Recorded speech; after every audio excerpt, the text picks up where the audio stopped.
Hello, horrorphiles. You're listening to Dissecting Horror, examining the anatomy of fear in film, television, and literature. I'm filmmaker Stephen Aguilera. I'm writer and performer Kelsey Zukowski, and in this episode, we'll continue examining Smile, directed by Parker Finn and starring Sosie Bacon. This dissection will contain spoilers. Listen to part 1 for talk that is spoiler-free. We are the Horror Whisperers, your champions of horror and keepers of the fearscape on this podcast of frightsome delights, if you will. I will, and we hope you will join us too, won't you? After witnessing a bizarre traumatic incident involving a patient, Dr. Rose Cotter experiences frightening occurrences she can't explain. As an overwhelming terror takes over her life, Rose must confront her troubling past and escape her horrifying new reality, according to Paramount Pictures. With that said, my first random spoiler, I'm sure anyone watching this film would see this a mile away, but as soon as the cat shows up, pretty much guess that this cat is doomed to a horrible death. I think filmmakers in their mind consider the death of a dog or a cat as being something less horrific than if a real character died. But for me personally, I think for a lot of people, they would much rather see a person die than a kitty cat, unless it's the pet is a rat in your case. But beyond that, slaughter them. Yeah, I feel like for a lot of people, it's almost maybe not more taboo than like a baby, but it's one of the more taboo things, I think, where it's like, oh no, they're not really going to kill the dog or a cat in this instance.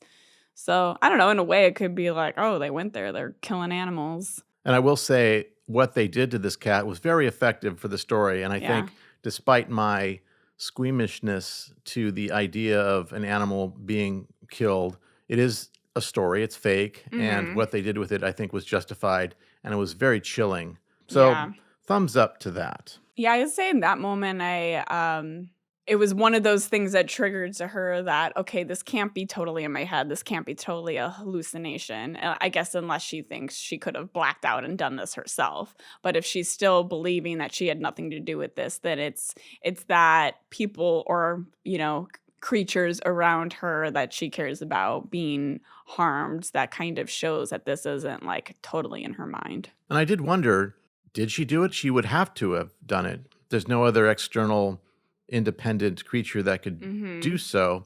We don't obviously see that. It's more of a surprise, but right. Essentially it's possessing, these people to inflict pain and trauma. So it could have, taken on a mask on her and unwillingly, had her do this. So yeah, it's very possible. Now, I don't necessarily expect a horror or supernatural story to reveal all of its answers for what the evil is. Doing so might even rob us of our imagination, or we might fill in the blanks with whatever scares us most. They do hint at it being some sort of evil spirit or curse that transfers from person to person by means of a traumatic death being witnessed. I'm not sure how much that makes sense to begin with, but it does propel the story along, I suppose, if nothing else. Yeah, there was... I'm usually always with any monster or darkness, I'm like, ooh, tell me more. I want to know everything about this. So there was definitely moments where when I finished the film and like I liked it, but it didn't quite have that like, oh, this was great, like that strong impact.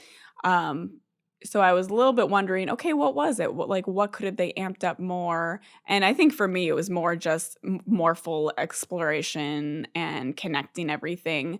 But there was definitely a moment where I was like, well, it would have been kind of nice to like get deeper into if this is a demon, what is the origins or why does it need this or but I think there was something effective about them not knowing, and in a way I guess it doesn't really matter that much, like no matter what the origins or the reason that this entity craves tragedy and brutal death, it's still coming for them either way. I guess if truly the only way to beat it, as they say is to inflict trauma, which seems to be by either brutally killing yourself or someone else.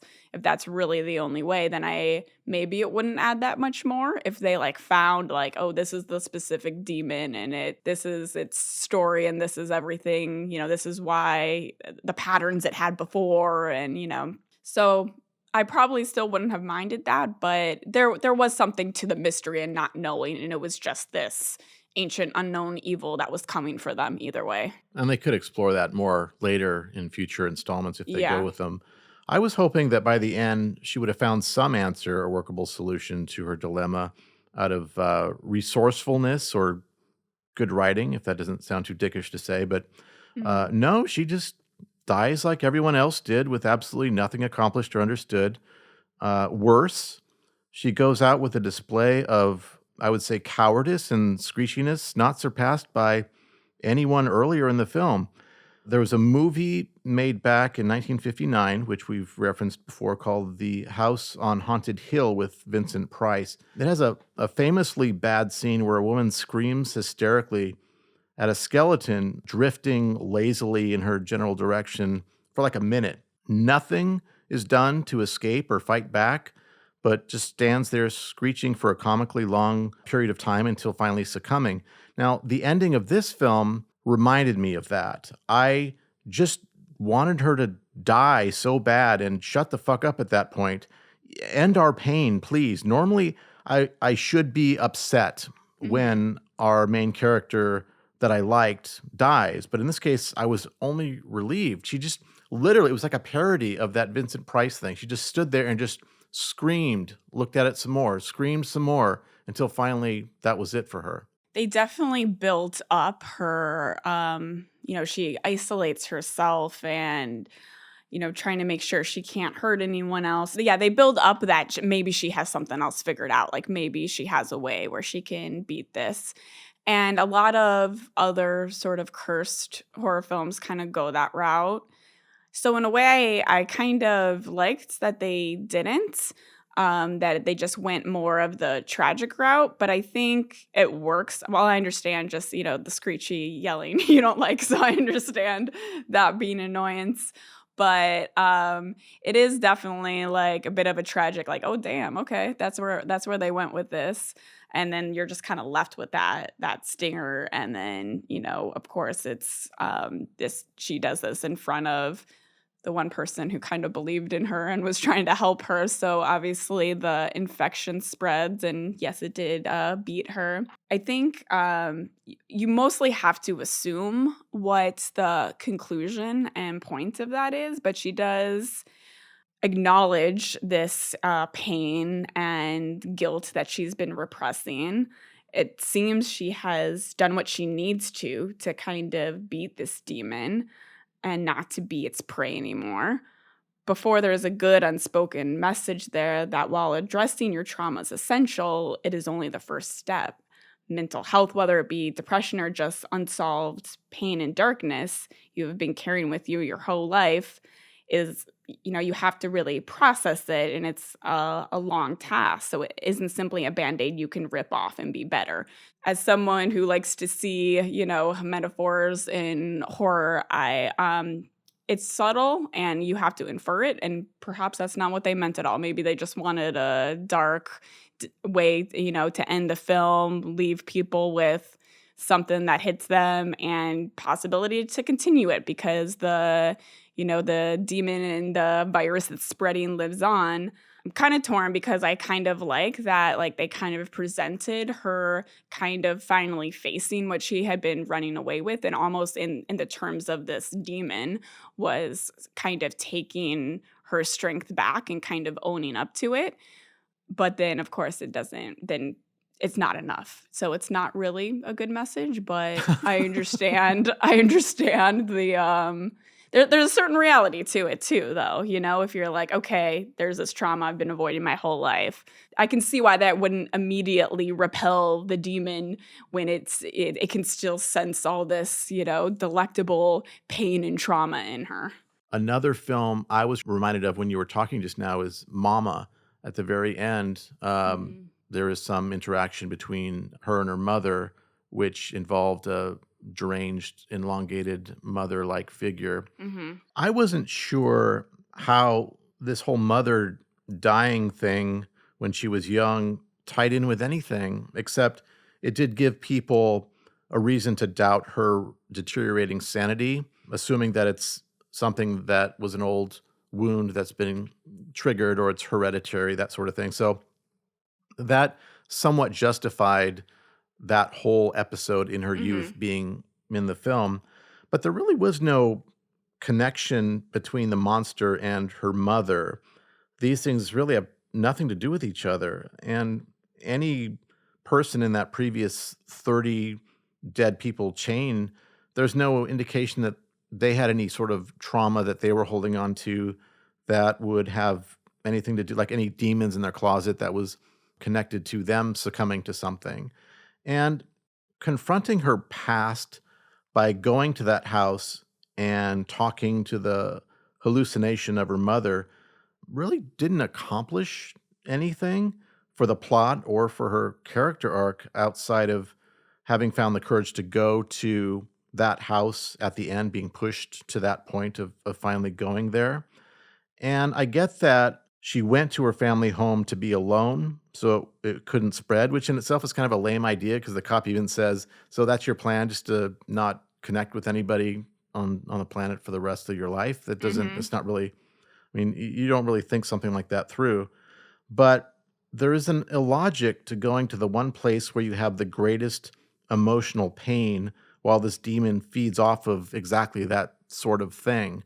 So I wasn't really feeling a very logical connection or even a real reason to give that whole subplot of the mother to the character outside of an attempt to give our lead character some sense of depth and some sort of pain to draw on. But that pain didn't really have anything to do with the demon story, so far as I could tell. I mean, I viewed it that that the demon was more attracted or more honed in on her because of this trauma. But that is a good point that it would have been stronger if, I mean, it's hard to go into like, all the other people that this happened to, but even there's a few that we did meet or knew their stories a little bit. So that could have made it stronger if they, even in looking at the police reports or something, there was some other traumatic event and, that in their past before that. Because it did seem to me, it felt like they said that this demon was made more powerful by trauma. So it makes sense that it would go after people who felt that trauma in them, and it's kind of like absorbing or taking them over and then using that to be more powerful and infect more people. So that makes sense, but that could be maybe a little bit of a plot hole or just not being as strong as it could have been if they just sprinkled in a little bit about even a couple of these other cases that she finds that something traumatic happened to them too. Well, here's another plot hole. She comes to her childhood home, which has been abandoned for decades. It's full of mold and dust, and obviously nobody's been there for decades. But she enters, she flicks the light switch, which doesn't work. And she keeps flicking it, like wondering why the lights won't come back on. Like, no, fuck, the electricity is off. It's a little dumb detail, but it did take me out of what was happening. And about that front door, the other thing that bugged me was towards the more climactic part of the film where the cop is there and you see him, a trained police officer, kicking this door from this old creaky house like 20 times, utterly unable to open it. Yeah. Like, I felt like I could have, like, just step aside. Let me take care of this. I will kick this door in so you can enter, Mr. Officer. Yeah, that's valid. He could have smashed a window open at the very least. Nitpicks like that aside, I was taken out by their choice of song to be played as soon as the credits started, which was this lollipop, lollipop, oh, lolly, lolly. Yeah. It seemed like an odd, random choice that didn't really fit the theme or anything else. And it's a song that gets stuck in my head and torments me more than the monster in this film did. Oh. And I'm still playing it in my head right now, and it'll probably be there for 2 or 3 more days, but I can see how they would do something that's opposite. Yeah. And in that regard, it still fits because it's so the exact different thing. But it's still, even though in tone it does feel contradictory to everything, it's not enough to be a joke that they would play a lighthearted piece of music like that. So I don't understand why they would choose a song like that. Even the short film did a similar thing. Mm. It wasn't that song, but it felt like a style or a fingerprint, a signature of that director that he was trying to create. Or maybe he saw that in a different film and it was more effective. But did you have any reaction to that or confusion when you first heard it? No, I really didn't think about that too much at all. I can see what you're saying. I tend to like, I don't know, sort of lighthearted, whimsical, ironic, like songs like that in horror films when it's usually like centered around this dread and this evil. It's, I don't know, almost this mocking sort of a thing. Like I think they did at the end credits. It was one of the earlier Halloween films. I think it was The Sandman was the song. But yeah, no, I didn't think too much about it. But even if they were, to your point, if they were gonna go with something sort of ironic and seemingly innocent, the lyrics don't really fit anything happening in the movie that much. So perhaps there was a better song option that still kind of hit that gleeful, lighthearted feel as the dread begins. Yeah, The Sandman is a perfect example. It's about dreaming, Mm-hmm. and it Yeah. fits whatever that movie was about. So anyway, that just felt like a weird thing to do, and I hated it. So That's true. I overall did really like the score in the film since we're talking about music. It had a good intensity and built dread really well and atmosphere. I felt like it was kind of just enough to add to like the chilling kind of feel of everything without being like quite too much. Like there's certain horror films where they have that really intense score where it's almost like a jump scare sort of forcing you in to like feel this, I don't know did you have any particular thoughts on the score? I thought it felt a little closer to sound design Mhm. than score. There wasn't anything like a tune that you could hum. It wasn't that sort of a soundtrack. It was Yeah. more atmospheric Yeah. and did More have those ominous. stingers that make you jump and the risers that sort of build the tension. And Mhm. I liked it. There were points where intentionally the gain of certain instruments was turned up to the point of distortion. And as Mhm. somebody who works in audio, I hear that and Right. I think, oh, the gain is too high, it's clipping. But then okay, that's supposed to be that way. It's a stylistic choice, Yeah. but it went against my grain as a sound guy. But it's still, yeah, I liked it. And I don't know that I would think of it as something that stands out or will stand up to the test of time, like The Shining or something. Right. But I noticed it more the second time. I don't know if it really hit me, but maybe just because I was reviewing it again and I was like, "Oh, yeah, that really works. That adds a lot of atmosphere and, chilling tension." like in my case, I don't try to be too inventive in terms of sounds. Mhm. There are composers that will crawl into a grand piano with a toilet brush and a pair of chopsticks and try to invent some new sound that nobody's ever heard before. And I'm Yeah. more like I'd rather just use violins and a piano or whatever and just go with a more limited palette. But this was more inventive and experimental. And even in the end credits, you can hear some of the screams that were happening in the film incorporated into the score as Mhm. part of almost the musical palette of it. So it was interesting, it was creative, and it was good. It's not something that I would hire a composer to do for a film of mine, but it's just a personal preference thing. Yeah. I have one final point, and this is what I would categorize as a what were they thinking moment. For me, this is the worst moment of the film, and it's very brief. There is a moment where her therapist, not to, it's kind of confusing because the lead character is a therapist, but she also has her own therapist. Mhm. So her therapist at one point reveals that creepy smile. and then speaks with this most ridiculous demon voice. It's almost time, Rose, and then turns into this evil demon cackle. That dispelled any sense I was watching some next level, up and coming filmmaking, and came across as the cheesiest and cringiest horror schlock ever. I hope that was just a bad studio note. I really do. But I thought it was so campy in a way that wasn't intended to be campy. Yeah. And we have this whole precedent of a creepy smile that's very subtle and artistic, and it's certainly not original necessarily, but it was a specific mood that was almost classy in a way. And for that same character who's doing that to just start, I'm gonna get you. It just felt so, oh, wow, you really took that in a bad direction. You did not need to do that.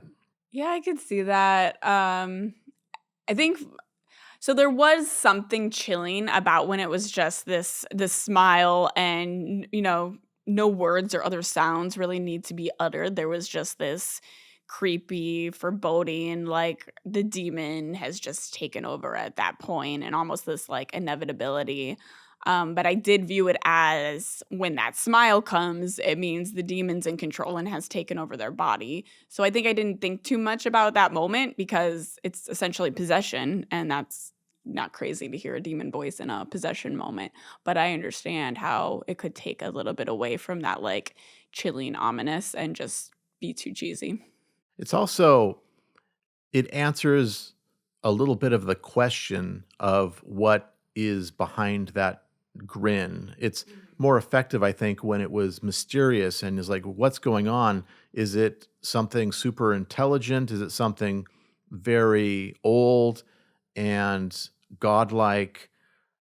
But it just sounded like a very bad imitation of Freddy Krueger or something like that. And I thought, oh, that's not what I wanted the entity to be at all. It was just so dumbed down and generic and more like a video game from 1996 or something. Yeah, there's definitely, it was something more chilling when I guess the mystery and not knowing, but just this creepy smile taking over. But I think my favorite moments of our experience with this entity were at the end when it's in its like full monster true form. It was just the look, the movements, the primal, powerful hunt, and the sadistic satisfaction it gets. That's just so well done. I do like it's metaphorical and psychological, but there is this real, true animalistic evil element to it. As Rose says early in the film, feels corporeal, and they show it in that form at the end. It is a good blend of horror of mental illness and worse not having anyone who can truly hear or understand, and a more traditional monster that perhaps only takes that trauma and amplifies it. So it was good just to get sort of the core traditional roots of, horror true monster. I'm positive they're going to make more of these because this made a lot of money. It did very well, yeah. I'm inclined to say that I liked it, and I think it was definitely a cut above schlock. It was good, and it shows promise in the filmmaker. I know it sounds very condescending for me to say that, but I think he's got some good promise there, and I mean that as a compliment. And I'd like to see more from him and see him mature as a filmmaker and put out stuff that's more along this vein of Hereditary or something it's more classy in general. Yeah, I agree with that. Like, I definitely liked it overall, but I did kind of leave it in realizing it was his first film. As a first film, I think it's very strong, but it also makes, like, there's some things that I'm like, I like a lot of, like, I feel like I sense the true horror fan and, trying to homage or combine a lot of different types of horror. In some ways, it feels a little unbalanced, where it could be more connective and explore a little more. So even in a potential smile too, if this goes on and Joel takes, it's his trauma and fight next. maybe they could go into more exploration on this demon or whatever it is and tie into and connect and make some of those themes and sort of commentary that I think is there, but only if you really look and reach for them, which again, some horror films can just be fun, gruesome, gory, creepy horror films, and that's fine. But it seemed like by having the subject matter that it did, it had an intent to do something a little more, but subtlety can be good. I tend to like a little like just going there full force, like give me all that exploration. And especially paired within the horror genre, I think there's so many, it's like it pushes things to this extreme and this intense level that I think can make things really illuminating and powerful. So I think when you have the chance to kind of bring out some, a very everyday sort of horror that, or just struggle that a lot of people hold in their life. And like, you might as well go there and just totally infuse it and, push the limits of horror and see what you can do with it. So basically in a future film, it would be interesting to see if he could, have a little more exploration or maybe not have it be high jump scare and some of the tropes of a lot of horror films, or maybe just trying to do too much, be like a little bit of each type of horror, and this was like the combination of it all. Maybe hone in on one or two and really go there and see where that could go beyond this initial what we saw in this promise of him as a filmmaker here, and maybe become something more refined or sophisticated, even though that sounds pompous too, because I did really like this, but it wasn't quite that like, oh, this really connected, this really hit me, this was really powerful. But it was like a little frustrating because it was just like one level underneath that, and maybe because to me maybe it was a little disjointed or trying to do too much. It felt like they were definitely themes that they were trying to explore with regards to mental illness.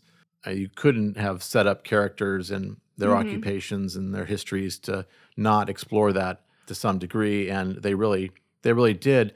But I still don't know if that theme really had a message that I could walk away with and say, "Oh, okay, I get what they were going for." It felt more like those issues were conducive to what the creature would feed off of, and that was as far as it really went. And if they did make other sequels to this, it would then have to really shift into some other thematic territory, since the cop, Joel, who is now the last guy to be exposed to this, he's not really in that same position. So we have films like Final Destination, where I didn't see all of them, but there is a certain cosmic horror to it where I think if they did explain it, and maybe they do in some that I didn't watch, but it would probably ruin it. The whole ambiguity of it, where you don't know what the force is behind it, is more powerful to me. And if they make more, or I should say when they make more sequels to Smile, and if they do attempt to explore the source, I don't know. In this case, I think they might have to, because they've already shown us so much of the creature, its form, and its modus operandi, that I feel like, okay, you have to explain this now. It's not ambiguous enough to where they can just keep going with that. So I don't know where they would take it. I don't feel optimistic that I would enjoy them. I think it would probably get worse.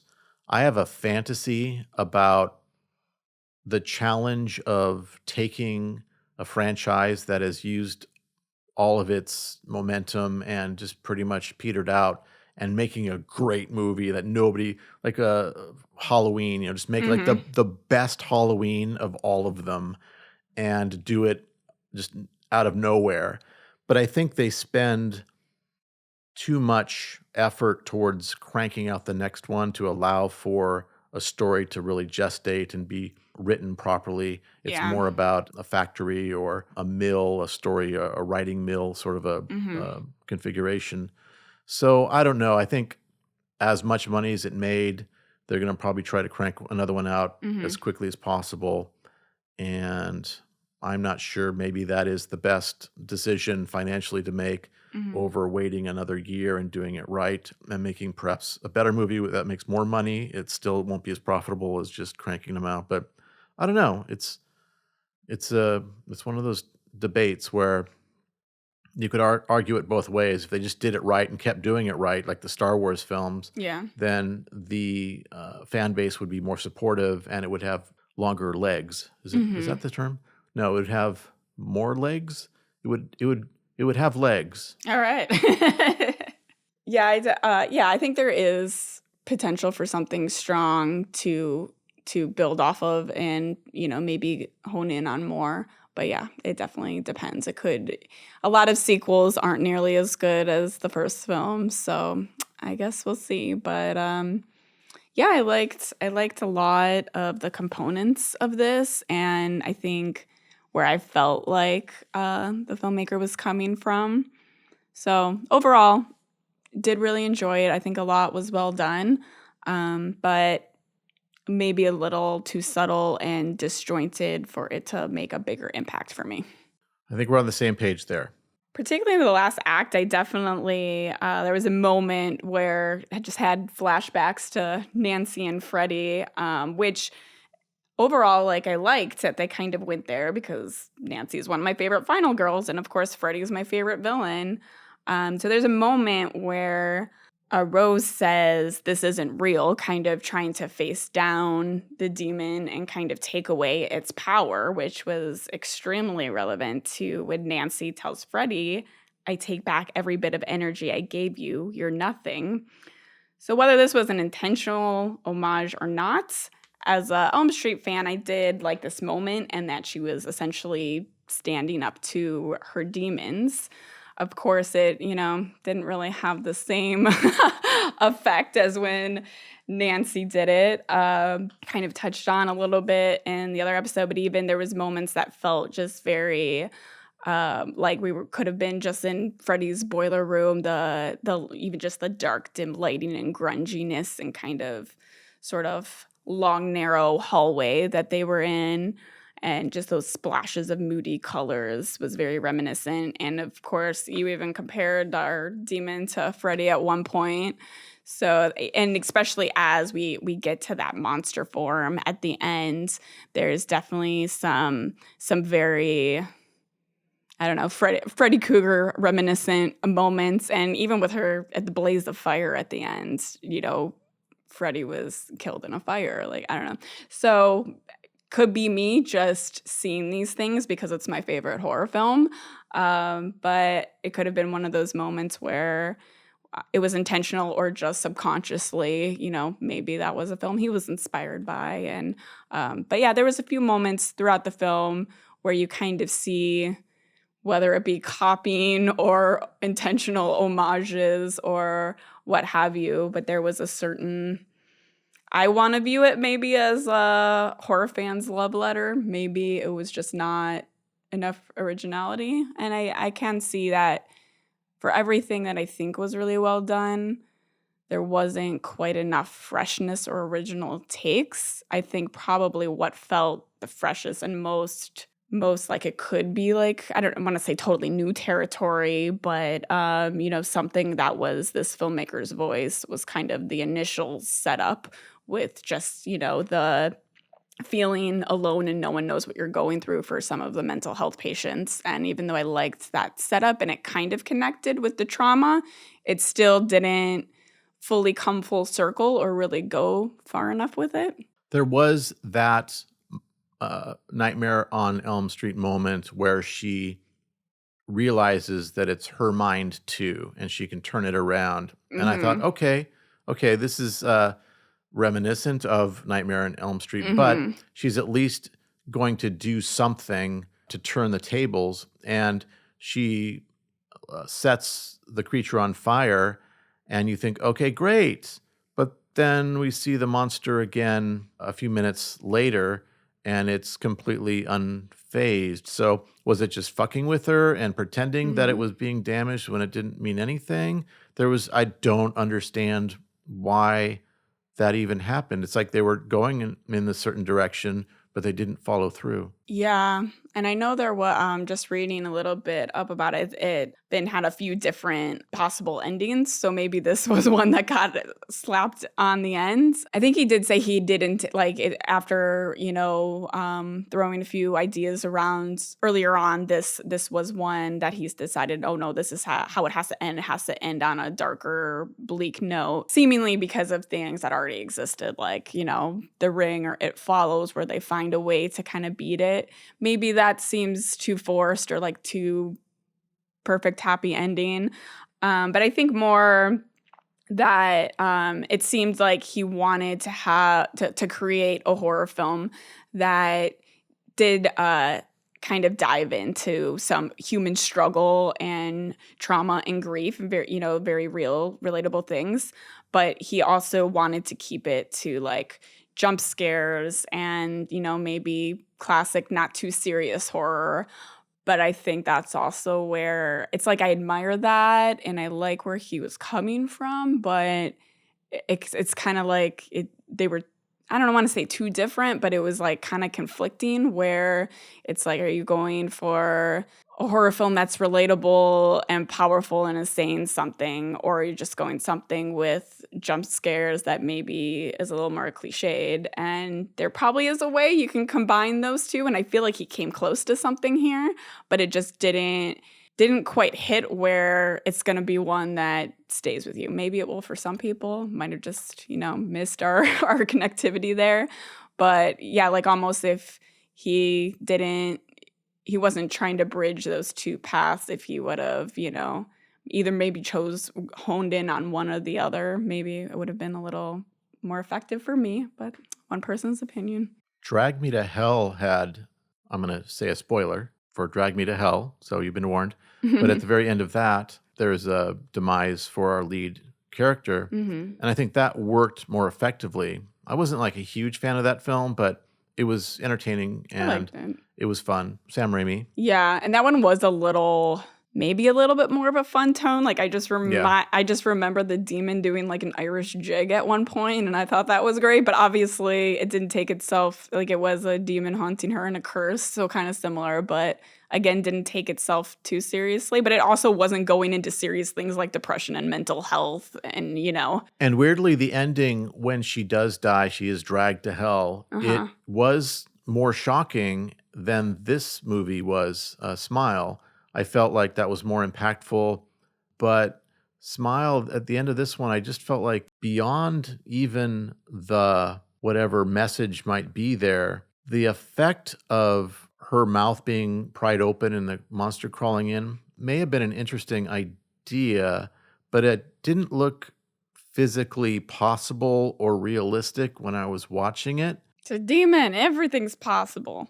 Yeah, I think if the CG was a little better, yeah, it would have sold the idea a little bit more. And even the reflection in Joel's eye of her going up in flames felt a little CG, though I understand maybe it would have been too much to show her directly engulfed in flames screaming after that would have been really depressing. And this is perhaps more artistically conveying that same thing. Yeah. And also showing his taking in of that moment, both as a trauma and as the next guy who's going to get infected. So it's fine, which is like my overall impression of this film. Yeah. I loved the face ripping off. Oh, yeah. And the exposed flesh. Those are some of my favorite moments for sure. But yeah, it does seem like it built up a lot of like, I love, it's my mind too. I love that that the mind is the powerful tool, and that's also in tune with, I always felt Wes Craven's brand of horror was very like fighting through the mind, which is one reason why I love him and the Elm Street movies so much. But yeah, it's like you build up kind of this strength in her, taking responsibility and finding a way to fight back. And then it's kind of all for nothing, which if the point is that it's just like, whether it be depression or trauma, it's not something you can immediately flip on and off. You confront it and that it isn't suddenly gone. I think that could work, which is what I want to assume what the ending meant. But that's definitely an assumption. That could totally not be the case at all. So that's another reason where it'll be like, I get the not quite, it's sort of a twist ending, but ends you with that kind of powerful note at the end. This is what you're left with. But I tend to not love those type of endings, not because it can't end in a horrible situation or just leave you with something intense, but it kind of doesn't give you that conclusion or exploration or like, what was the point of this? What does this mean? You're left with it, and I guess you can take it however you want, which can be good to have your own, inferences and what you think the point of the film was. But it is frustrating at the same time that it kind of built up like this strength in her fighting back and this warfare of the mind and, having power of her own mind and confronting her demons, but it still takes her over. I felt like with all of that dread and constant beat down that she was getting throughout, we would turn it around and feel some triumph at the end or some sense that it was building. It's like that movie with Will Smith where he's in San Francisco and he's just loses his job and he's homeless and he's got a kid, and it's just the most miserable movie you'll ever see. But at the end, it turns around and there's a happy ending, and it's like, oh, all of that misery that we experienced pays off. And it wouldn't have been that powerful of an ending if it wasn't so depressing leading up to that point. But this, no, she just caves in. Yeah, don't have an issue with like a bleak ending necessarily, but yeah, when it's like all bleakness, and especially when it's essentially about depression and trauma and issues.